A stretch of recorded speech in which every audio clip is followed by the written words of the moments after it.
Qu'est-ce que la réglementation F-Gaz? Les climatiseurs, pompes à chaleur et chauffe-eau thermodynamiques sont des systèmes qui ont besoin de fluides frigorigènes pour fonctionner. Ces fluides doivent circuler en circuit fermé.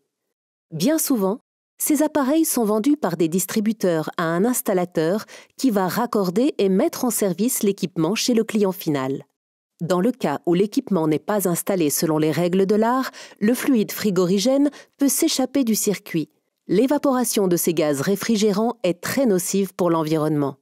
2 kg de gaz réfrigérant R410A correspondent à 80 allers-retours Paris-Londres en avion, soit 4 tonnes de CO2. En 2006, la réglementation F-Gaz est venue encadrer la vente et l'utilisation des fluides frigorigènes avec objectif de réduire de 80% l'usage des gaz HFC d'ici à 2030. Depuis 2015, la réglementation impose aux distributeurs de contrôler que l'installateur possède une attestation de capacité en cours de validité pour chaque vente d'équipements préchargés en gaz réfrigérant.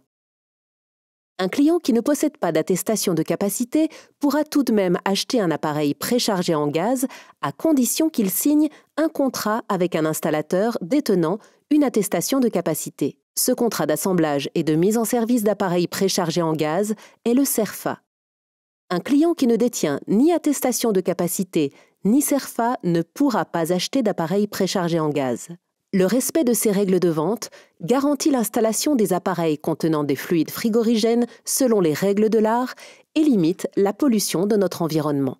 À l'autre bout du circuit, la réglementation F-Gaz exige des distributeurs qu'ils récupèrent gratuitement les bouteilles de gaz usagées et les équipements préchargés en gaz. Ils doivent aussi organiser leur retraitement.